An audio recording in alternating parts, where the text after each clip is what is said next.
everybody, and welcome to another episode of the Cross Country Super Podcasts.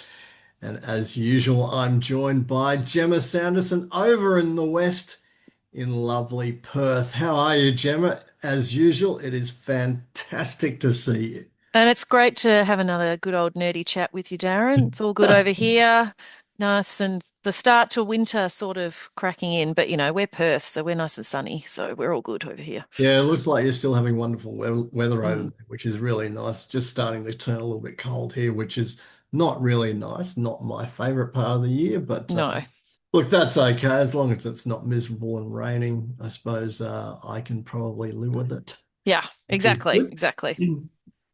And of course, this podcast is sponsored by SMSF Property Valuations.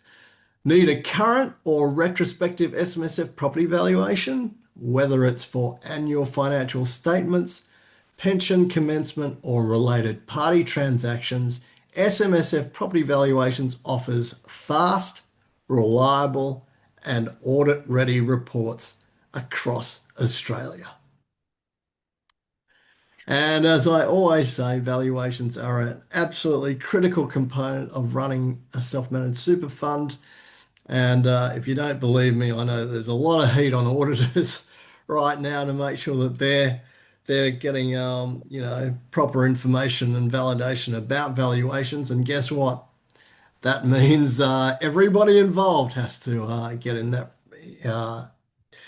in line in that process too. So fantastic stuff if you can find a good property valuer like SMSF Property Valuations to help you with it. And And very relevant to our session today as well, yeah, we because will be valuations are an important correct. element. Yeah. We will be touching on a little bit of that.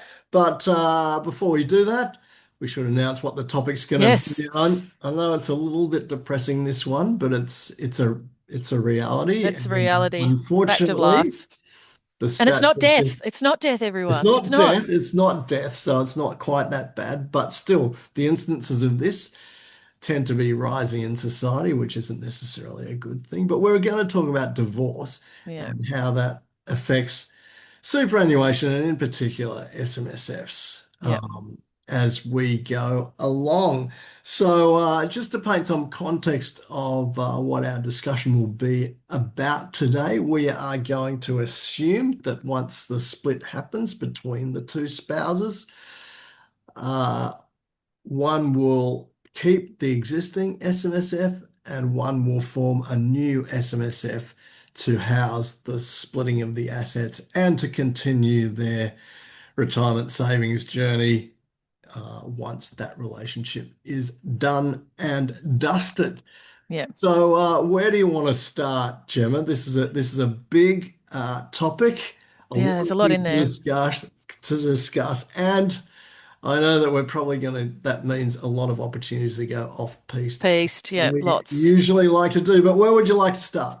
Well, I think, and you made the comment earlier, it's becoming more prevalent. So I think it's worthwhile putting some stats behind it. And I'm only aware of this because I looked at this recently, in doing a presentation. So if you look at the December 2025 ATO stats, there's 665,000 SMSFs. So, that's a lot. We've got $1 trillion, more than $1 trillion in SMSFs. So again, that's a lot of dough, sitting in this structure. And 70% of those SMSFs have got two members. So that's, again, when you look at the number of 465,000 SMSFs apparently have got two members. So if 40% of marriages end in divorce, this is going to impact about 186,000 SMSFs. So there's a lot impacted. And because, excuse me, because super has become second to the family home, and if not more than the family home, like the second biggest asset in a divorce, it's really, really important that we're aware of how it all works.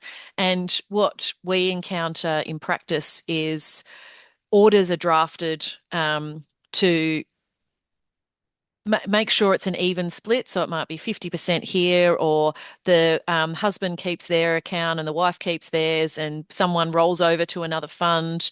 Or let's split everything 50-50. And that means there's an amount going from the husband to the wife to make that adjustment, or the wife to the husband, however that might all work, or the wife to the wife, spouse to spouse. But practically, there's some real issues with all of that because, again, back to the fundamentals of an SMSF, you've got the situation that in order for it to be classified as an SMSF, every member has to be a trustee or a director of the corporate trustee, and every director of the corporate trustee has to be a member. There are some exceptions for that. So, in a divorce context, that can be really challenging because you might say, right, Homer and Marge are getting a divorce.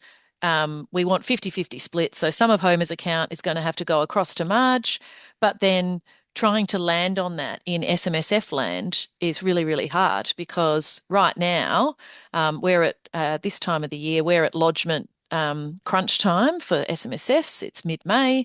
And so now you might know the balance of Homer and Marge's account at 30 June 2025. So right now, trying to split that or take some of Homer's across to Marge, it can become a bit of a disaster. So where I think we should start from how like, we'll get to some of that, but some of the complexities from a practical perspective, and I'm trying to be as practical, have that practical flavor, is look at some of the quirky little assets and things that we need to be aware of and those rules if we're moving money from one fund to another. And then we'll drill down into the consideration of what might be a better way practically to do a split. And then I'm going to throw a flavour of Div 296 in there because it's not a a chat about anything without Div 296. So Well, we anyway, try. that's what I thought. We We try. do we do try and avoid Div 296 Yeah, as much as possible because we're so sick of sick of it. talking about it Yeah, and me writing about it. But it is unfortunately a gift that keeps giving from a content perspective. But we'll try and step sure is. away from it so that we get a little bit of a refresh when we nerd it up in these sessions, as you like to call Yeah, them. And also to give obviously you guys listeners a bit of a break and you know just something a little bit different to wrap your minds around. Now, seizing on something that you just said there, Gemma, again, setting the fundamentals of what we're about to discuss, it really does come down to the fact then that if you're looking at a pure divorce between two people, then whatever goes forward, and with that whole, I'm keeping the existing SMSF and the new SMSF is being set up, then you're yeah. going to have a corporate structure for each one, aren't you? Well, yeah. Even if like the original one is an individual trustee structure, it doesn't matter, does it? If you're going to continue on as one member each, you're going to then have to definitely have a corporate structure. Yeah, that's right. And especially for the person keeping the old fund, if you want that clean break, and this is the other thing, we're trying to achieve a clean break so that each party can then plough ahead and run their own race rather than being in each other's pockets to some degree still. Then if you haven't fully rolled over the spouse to the second fund, then they technically might still have a member account because it's always leftovers. It's so easy to get money into SMSF, but it's then really challenging to clear the decks entirely and correctly in a to get someone out of an SMSF. So if you go down the path of again, we'll use our typical mum and dad. Mum's moving to a new fund, and dad is then stuck in the old fund, but mum wouldn't want to be a trustee anymore. Dad's going to then have to update every single asset in that in number one fund to either appoint someone else with him because he can't be in it solely or appoint a corporate.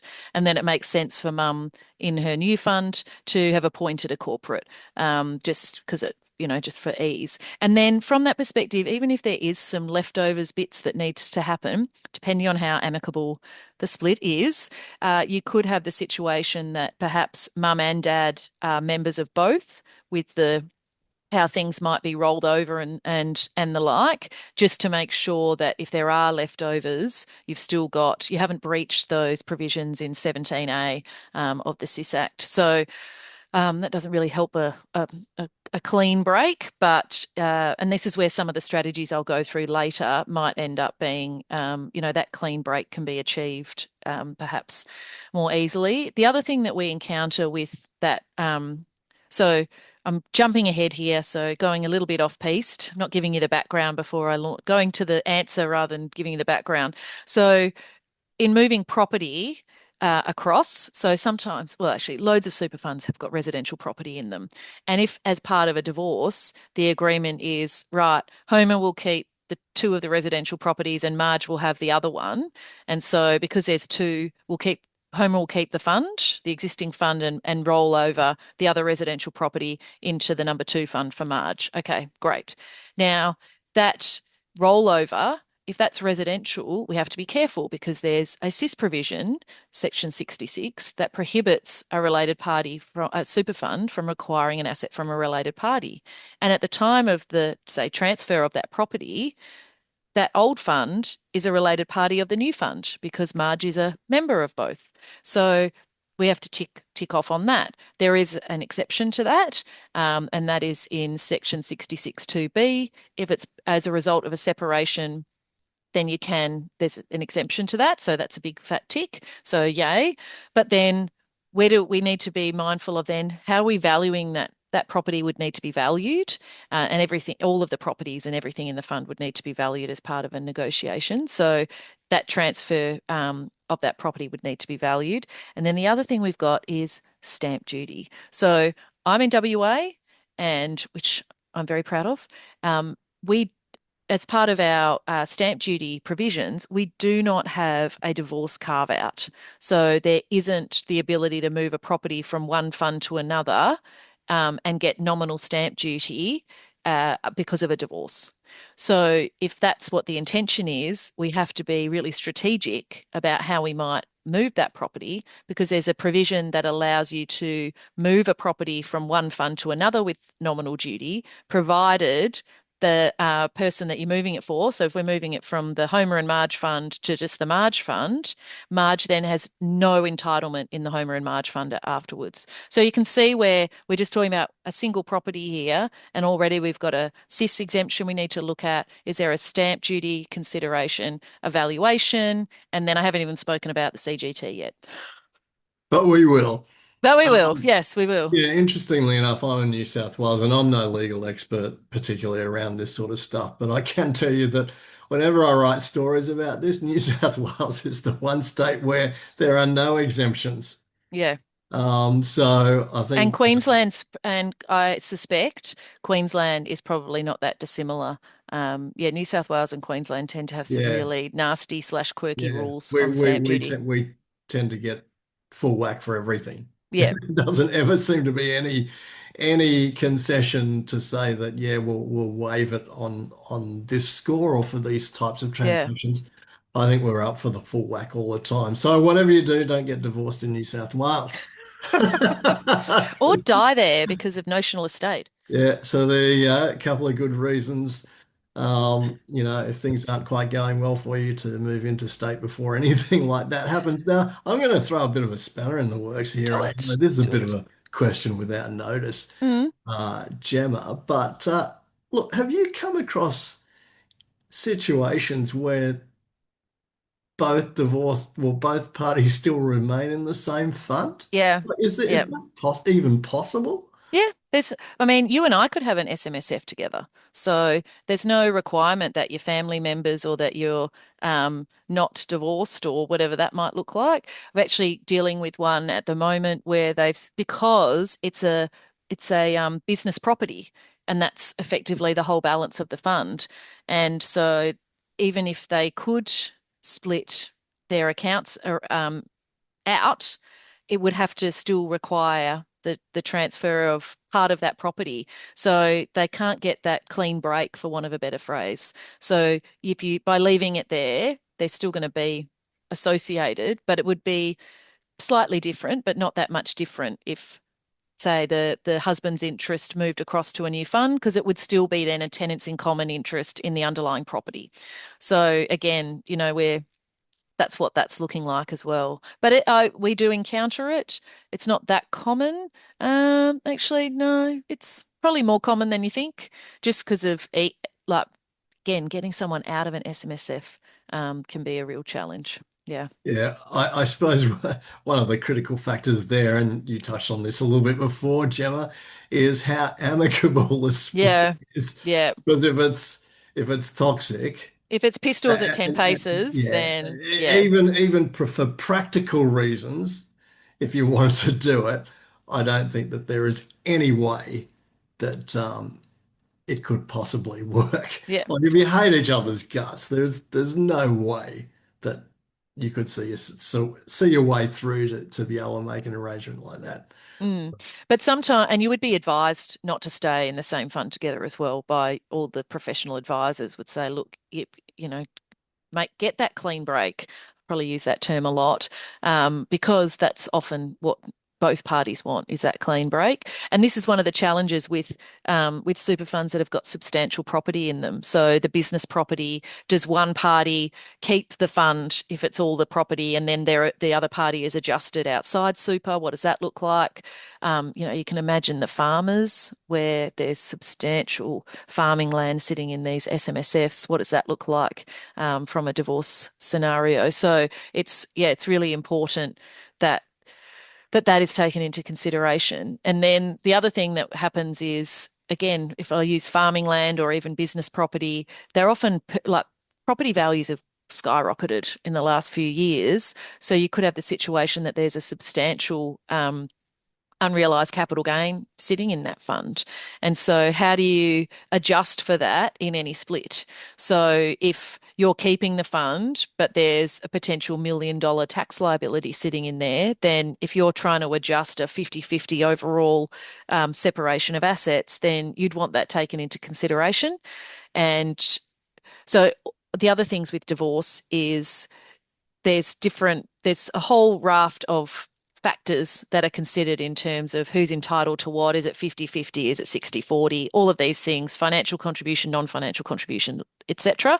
And those are the factors that all the family lawyers will assess and determine, okay, Darin, I'm advising you and I believe that you would be entitled to this, but then, the other side might be advised differently.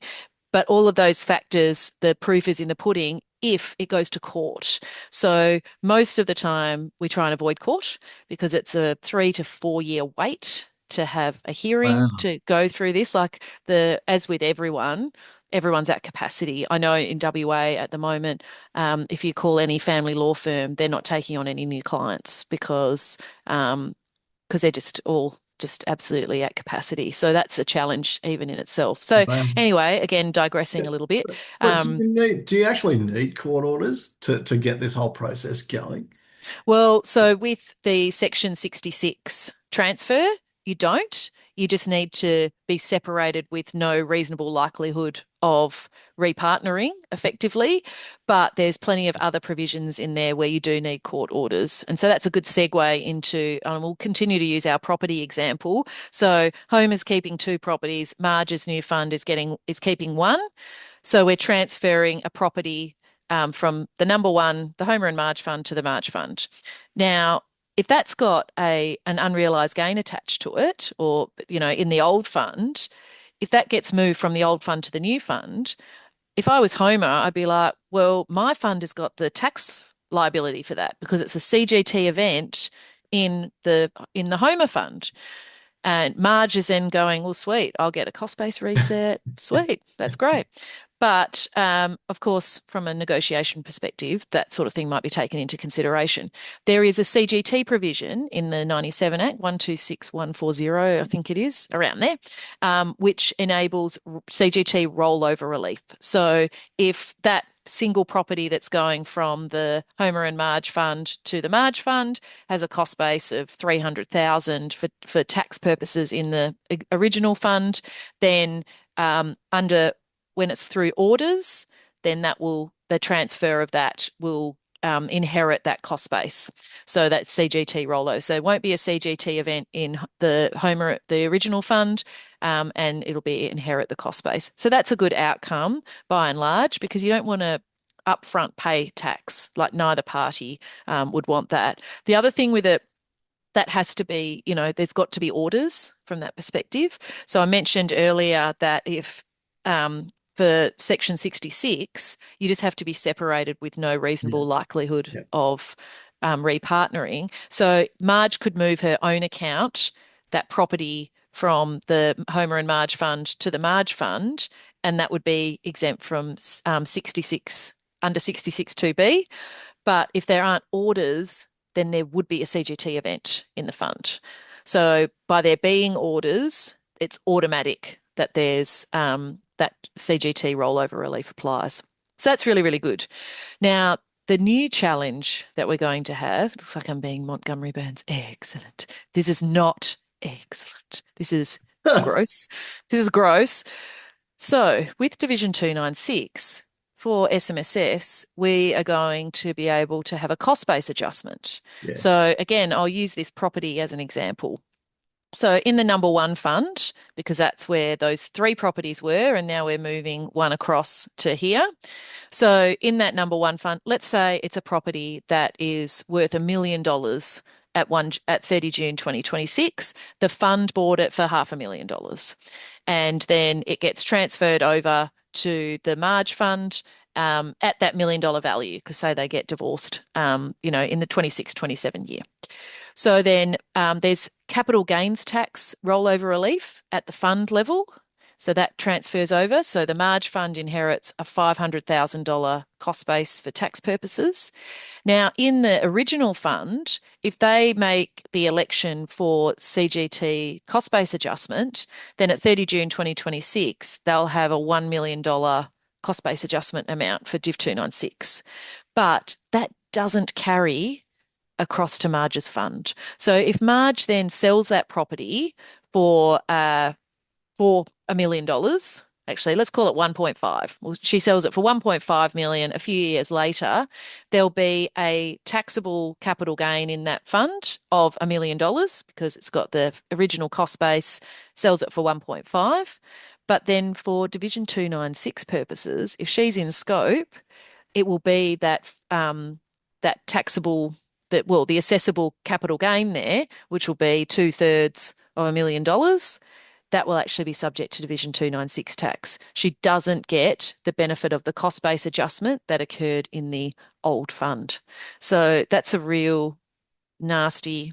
Yeah, that's harsh. Yeah. That's So really harsh, actually, yeah, when you it's really consider. harsh. And so the consideration there is that would need to be factored in, I think, to any negotiation, knowing that you're not going to be able to do that.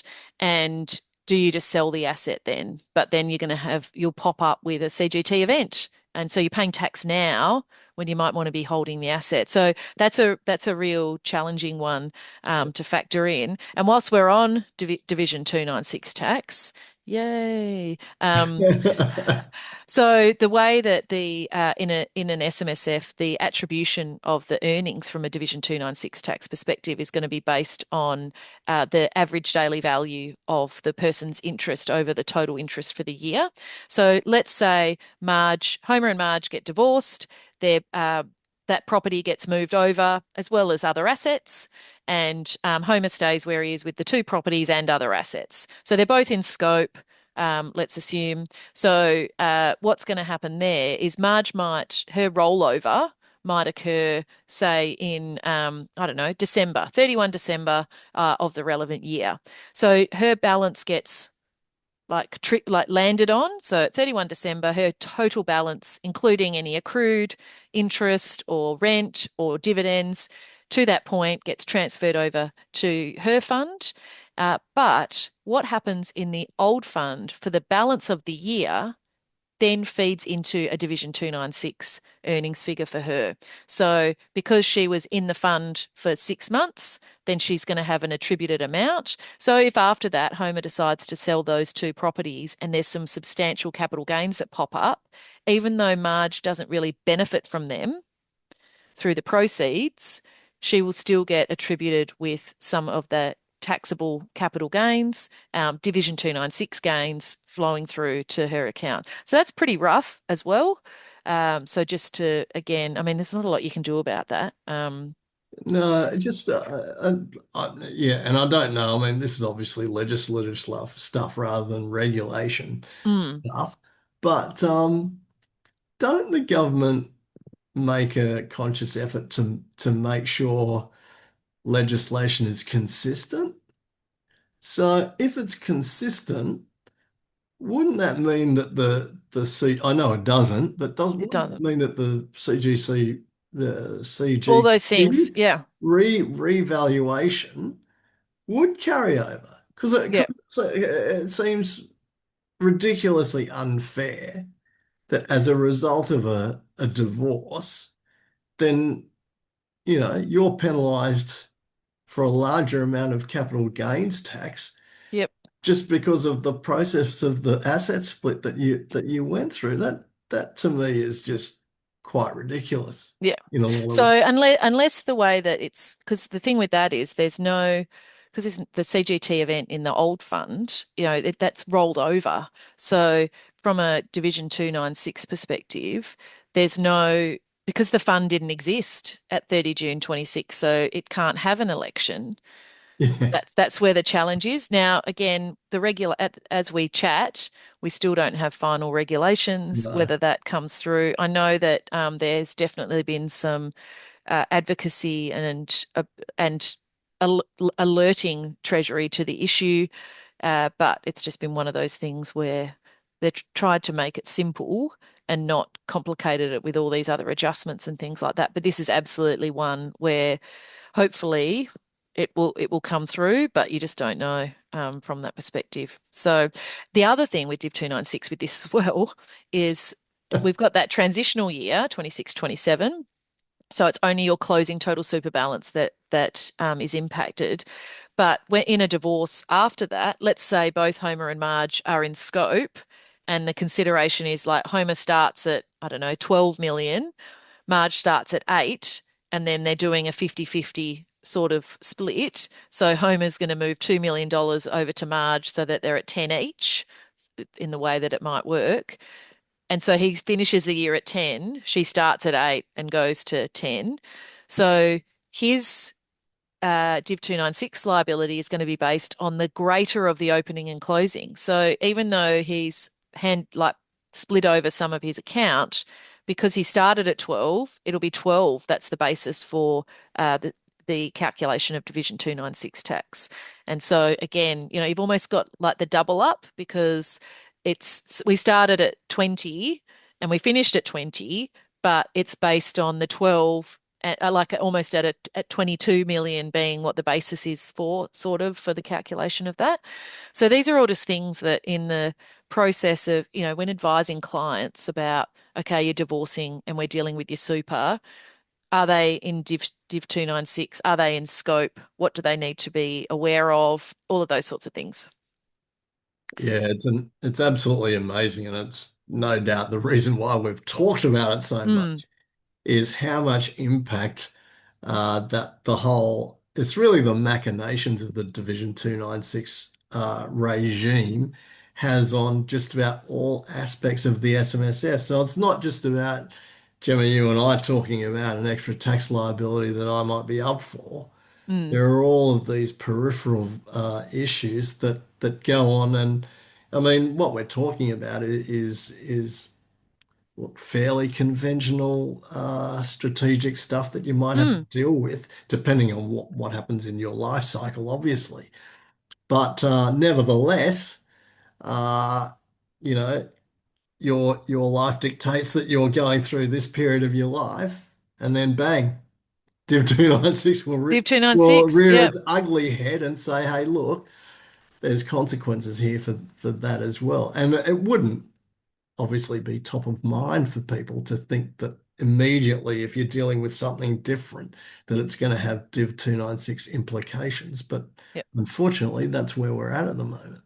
And I think like a lot of the time when, the family lawyers might consult with the the accountant to say, okay, tell us what the underlying tax liabilities are, et cetera, et cetera, et cetera. And it might be like, yep, okay, I can tell you the fund tax. There's a unrealized CGT in here of this and this and this. But now we're going to have to cast our mind to, okay, what does that look like with Div 296 tax?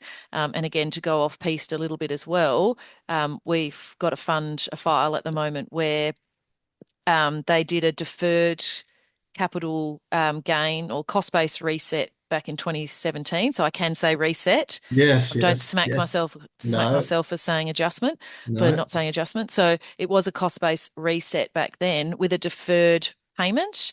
And then, you need to be aware of that because that's sitting there as a liability that will pop up when that asset ultimately gets sold. So again, that back to that consideration of it's part of that valuation element of what is the value of the fund and what is the value of the underlying interests because with deferred tax liabilities, that's actually quite helpful to in terms of looking at, okay, what's the true value of someone's account?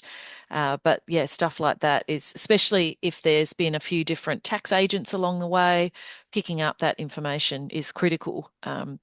From that perspective, especially if you're the one keep. So there's considerations if you're Marge moving to a new fund, but if you're Homer keeping the old fund, and all of a sudden this deferred tax liability pops up, you'd be like, hang on a sec. That wasn't factored into these negotiations and things like that. And then you've got other considerations with taxation components, like if you're going to split money around preservation, if one's older than the other, do you factor that into the way it all works? So, yeah, there's a lot going on. This is so complicated. Like, as in not complicated necessarily, um, straight up complicated, but there are so many pieces of the puzzle to Yeah, consider. yeah, And you've obviously handled these situations before. What's the likelihood that something's going to be missed? quite high. Yeah, And I I'd think imagine. especially in if there's been multiple fingers in the pie, for want of a better phrase, that's a bad analogy, in terms of different tax agents along the way. So just getting that comprehensive record, especially if they're like with um, cost bases and those sorts of things. So these days we've obviously got I'll call it the fancy software, and so that's all well and good, but there's a whole bunch of work papers that people should really be requesting and looking at. Um, and that's also to do with like again, if you're advising from a divorce perspective, what does the binding nomination say? Is there a reversionary pension in there? You might need to rejig all of that. How easy is it to do that? Because if it's amicable and each party is like, right, we need to update these because I don't want my super to go to you, you don't want your super to go to me, we want it to all go to the kids. We've got to update these if something happens to us but if both have to sign off because the requirements in the deed are that the trustee has to accept any binding nomination or the like, then, it's all these other little things where, the lawyers have a field day from that perspective. So I've encountered one at the moment, and this is me going off piste again. Um, where it was an industry fund and the chap passed away and he had split from his ex-wife some like many many years ago and estranged from her and his children, and so his estate leaves assets to his siblings and his children. And then you look at he's got a binding death benefit nomination, but it's in a big fund. So it has expired because the last time it was looked at was like 10 plus years ago. And this particular industry fund changed their death benefit payment process and hierarchy and priority in December last year, which says that firstly, it will go to the current spouse. If there isn't a current spouse, it will go to the children. And if there are neither of those, it will go to the estate. Now, he might have split from his wife, as in they separated, but they never divorced. So she is his current spouse.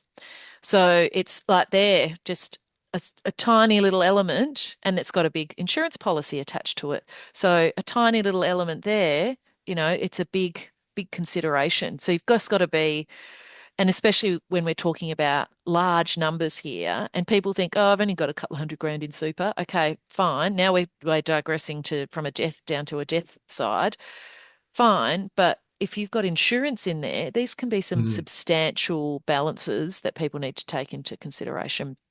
Yeah. So yeah, keeps us busy, hey? Keeps And us of course, busy. the insurance side of things is not just, the size of the policy, but it's also what the policy represents as well. Mm, So you might, whatever it is, might be providing for whoever survives you or whatever. And if that's taken away, then all of the plans that you've set up mm, to ensure somebody else's future effectively could go completely out the window. And again, like the member wouldn't have known, I'm assuming, that the super fund would have made that adjustment in the first place. yeah. So if you Well, the don't, other, yeah. so if you don't No, know about it, how do you take it into account? And unfortunately, and this happens to us a lot in life, you don't find out until you're actually pitched in that situation. And of yep, course, by that's right. then it's too late. And then the other one, like, so to go on from that, Homer and Marge, then Marge moves out to another fund. Well, did she have insurance in the old fund? And then if she's no longer a member, does that get cancelled, or does that fund still have that? And then, like, so you've got to again look at all of the line by line almost what's going on in that particular fund.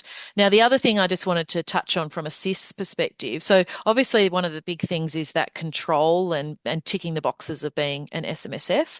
But then part of that is that control element. So, if Homer and Marge are in the Homer and Marge fund, and even though they're directors, so what's the control element there? Is it one member, one vote? Is it based on member balance?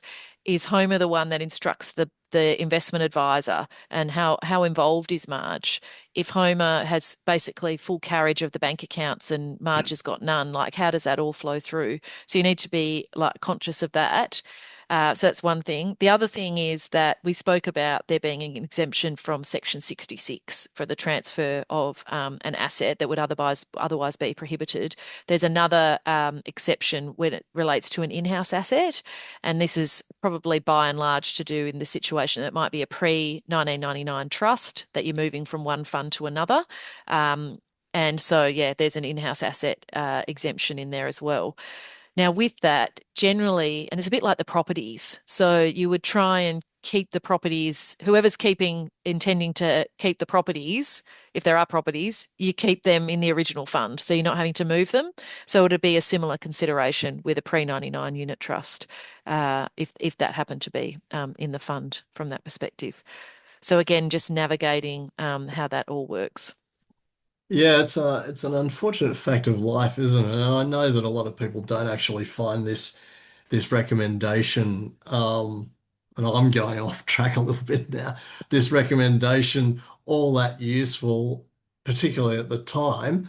But the ATO does make the suggestion that you should think about how the fund will be wound up when you're actually Yes, we're establishing setting it. it up. Yep, These are very much the same principles, aren't they?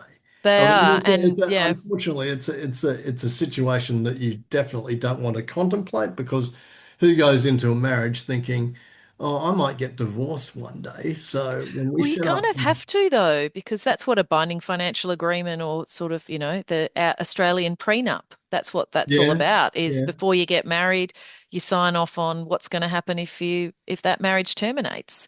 So it's like if you set up a business, you should be planning for what the exit looks like if someone wants to, like a shareholders agreement and all that sort of stuff. So effectively, a binding financial agreement is the shareholders agreement of your marriage. Oh, that's a bit grim, isn't it? Ooh. Yeah, well, surely we don't want to break marriages down to just a transactional type arrangement because that is kind of Not very counterproductive to the romantic, is whole, was it? counterproductive to the whole notion, isn't it? Yeah, it is. But It's I think that completely transactional. people have to, though, especially if there's disproportionate sort of introduction of capital or contributions to those relationships. So, yeah, it's really important from that perspective.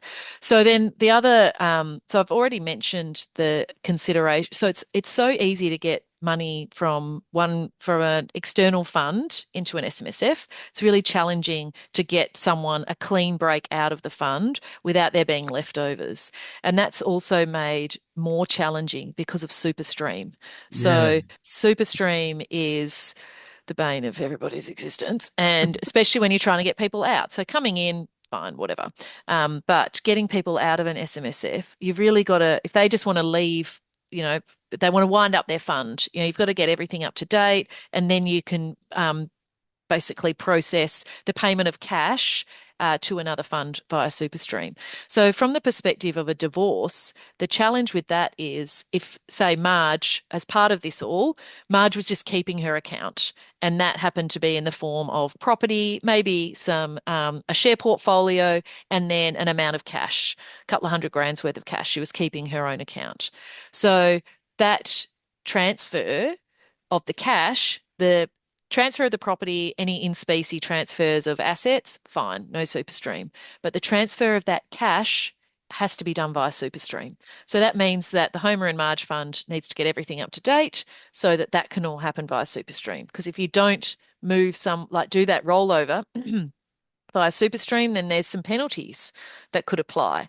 Now, that doesn't apply if so let's say Marge was rolling over her own account, and then there was an adjustment from Homer's account across to Marge in the new fund of $500,000. So she's keeping her own fund, her own account, rolling that over, and then we've got $500,000 from Homer's account coming across to her. That 500,000, because it's part of a split, no SuperStream, but her own 200,000 has to be done by SuperStream. Just, yeah, like face palm, right? So this then feeds into how orders might be crafted because of SuperStream, because of wanting to have a clean break, all of those sorts of things. We've been looking at orders that have got I'll call it a double split. So it might be, okay, well, Homer and Marge have sat down and they've figured out, yep, let's do 50-50. So, Marge, you can have that property, you can have these shares, and then 700,000 in cash. That will be how it all happens to work out. So then the way that we would do it is in the Homer and Marge fund, we would say, right, we'll split 100% of Marge's account to Homer. That's the first split. And then a second split, which is basically, subsequently, immediately after, would be from Homer to Marge to her new fund of the property, the relevant shares, and 700,000 in cash. And that way, we've got a clean break because those are the assets that are moved. So we've got a clean break for both. We know with certainty what they are. There's no SuperStream that needs to be involved. And in the case if that property happens to be in WA, we can achieve that whole Marge then has no account left in the old fund with that particular arrangement. So, I mean, it's probably a bit flippant to say, by and large, we're looking at these sorts of things happening. Um, but it, but I'm looking at this purely from a flavor of Yeah.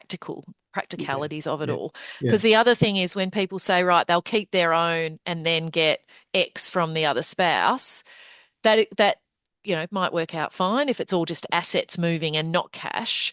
But the other consideration of that is what is Marge's account worth at that time? And then how can you guarantee that the correct amount has come across?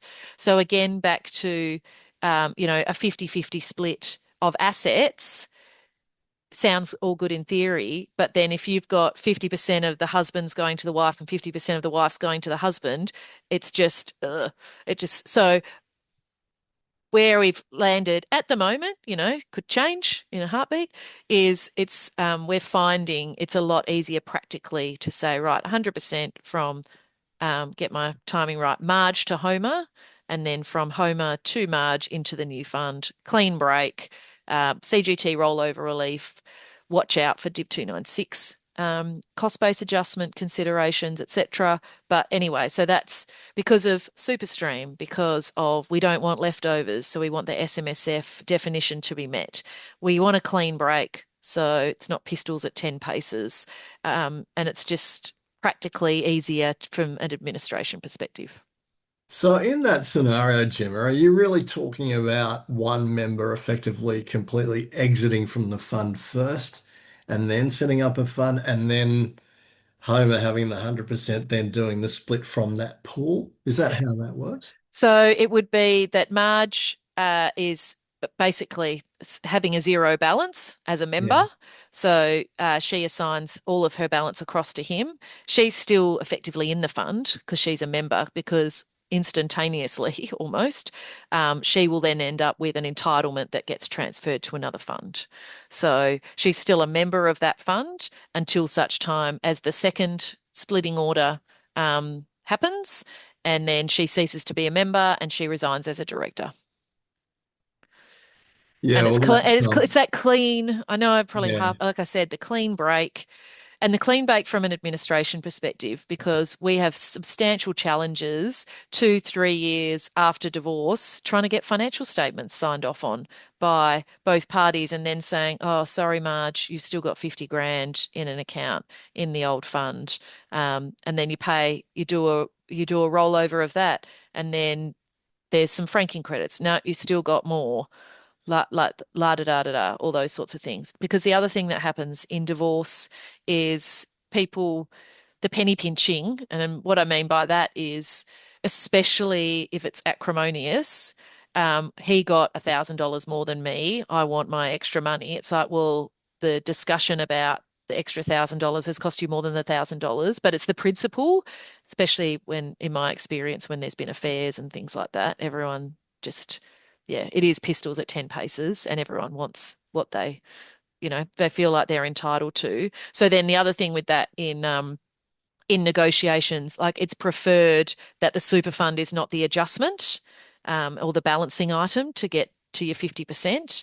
And also that any negotiation is, okay, well, we're going to do 50-50 of each asset down. So you're then participating in the up and the down of the assets, or I want that asset and I'll take XYZ number of shares of that share, or it's, you land on, this is the cash that's moving over, this is the number of shares. So again, clean break rather than it being by value. So it's by sort of looking at it from an asset perspective there.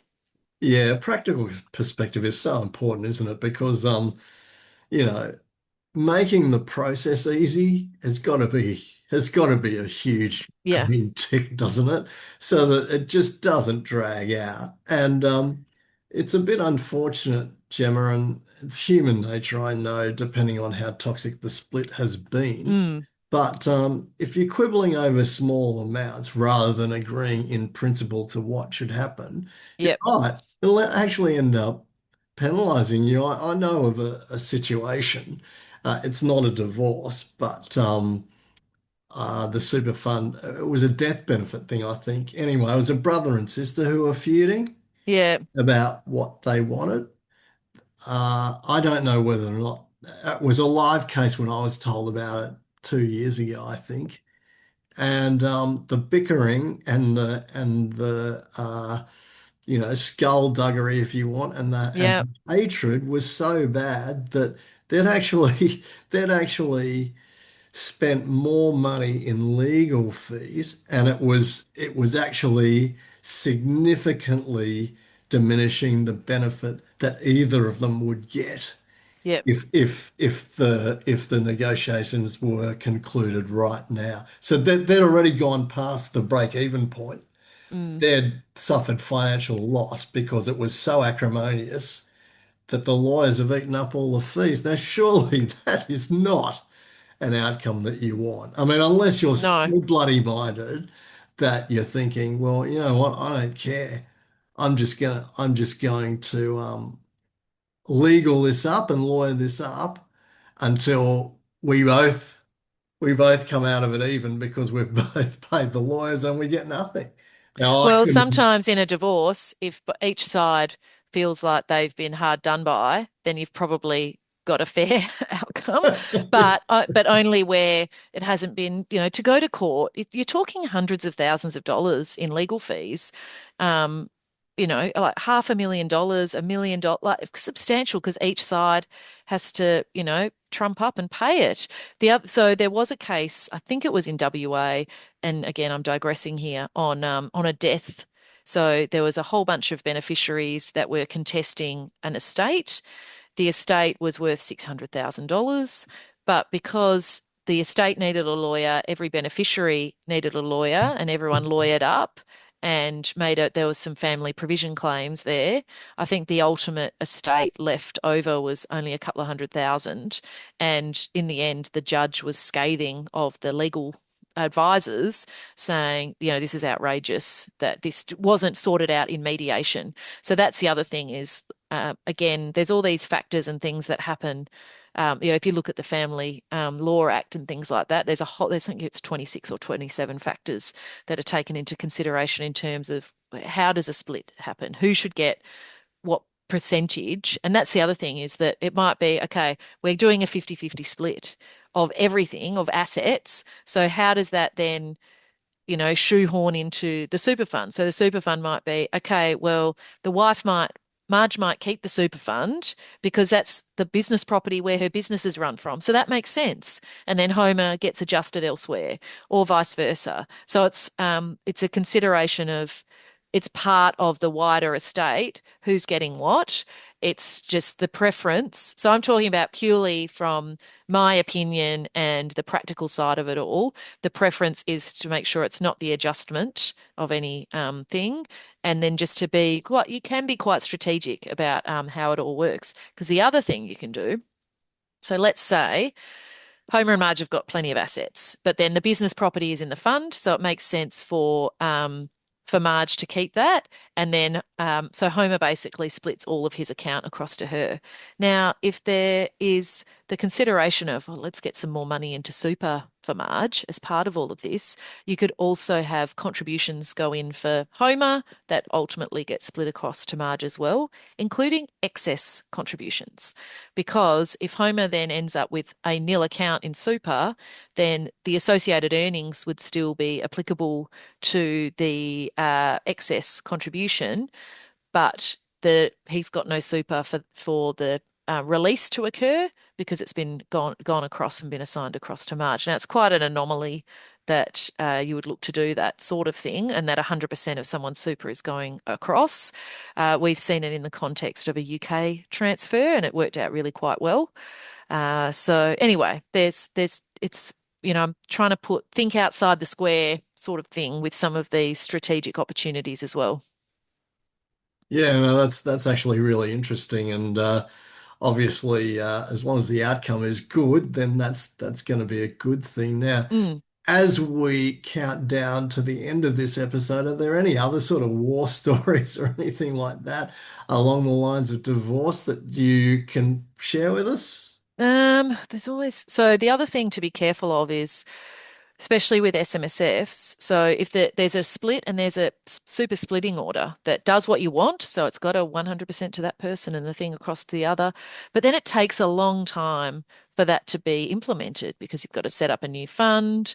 People are busy, and then they don't sign off on that. And then it's like, right, we've got to transfer this property and, this has to be split and la da da da da. So it could end up with a situation where what I'm talking about, which is, 100% split from one spouse to the other, and then say a property across to from the Homer and Marge fund to the Marge fund, and that's Marge's account.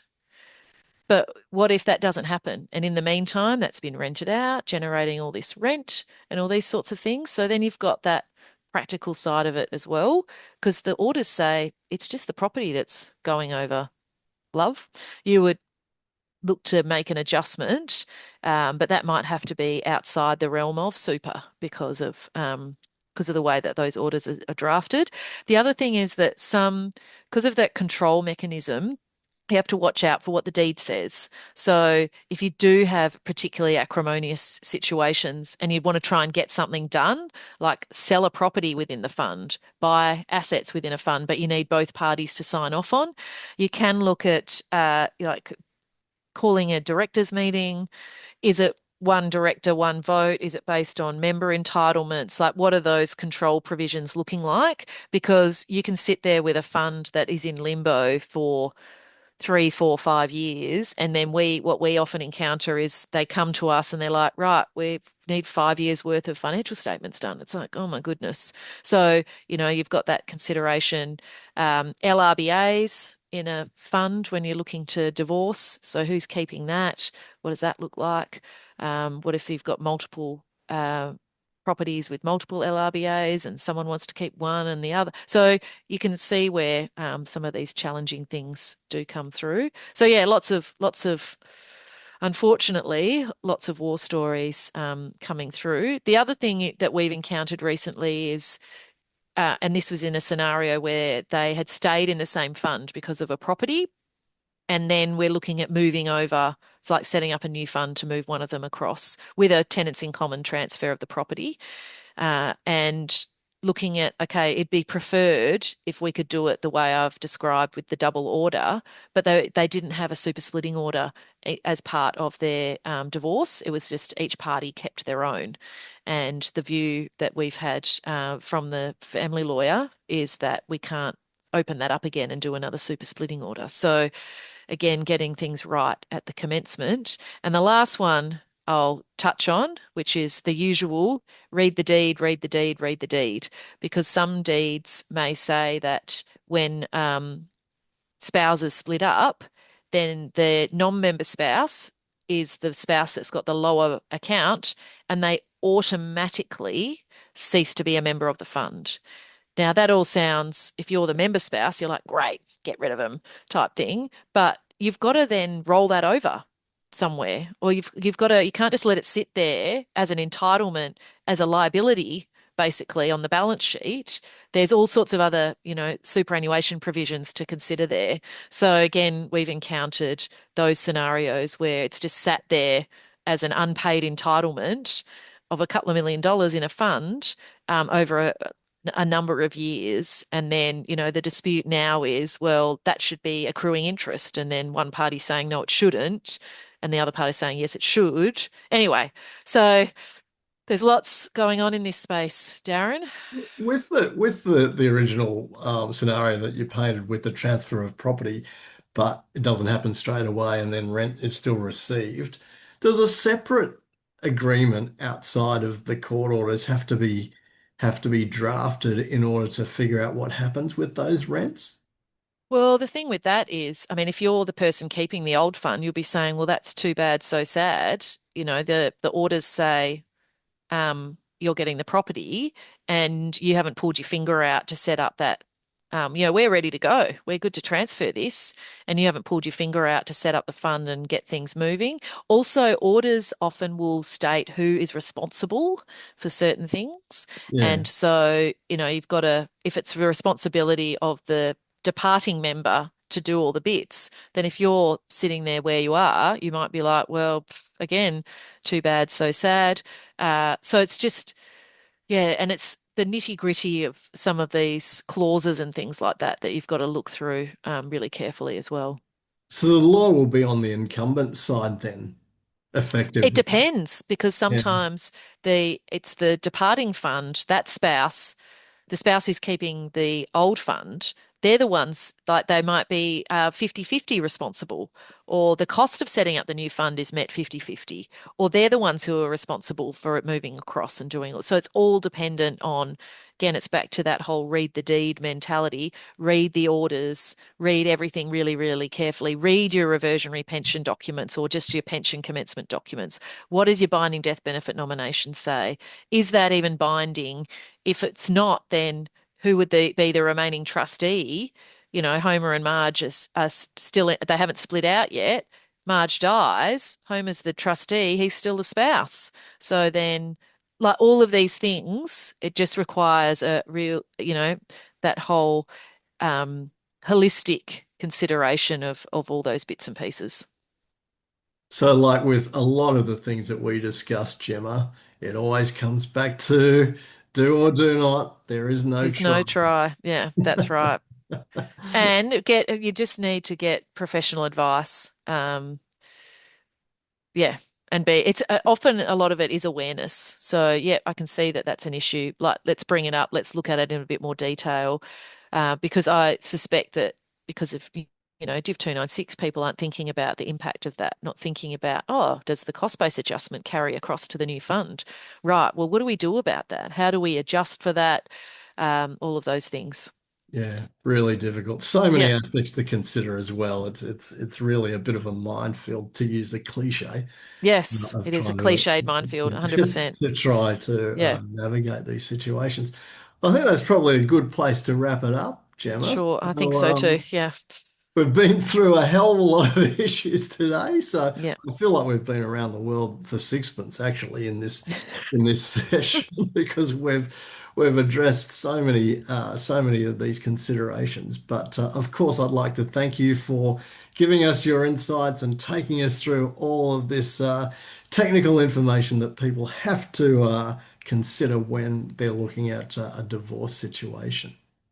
Well, as always, I love to nerd it up, so it's always good to have a good um, fireside chat, sort of, with you, Darren. We did a lot of nerding today. We did. We certainly did. Look, thanks again to SMSF Property Valuations for their continued support. And as we touched on, valuations very important in divorce proceedings as well. Thank you to my team for producing these podcasts and obviously publishing them on all of the different media channels that we do. But most importantly, thank you to you for listening and for joining us.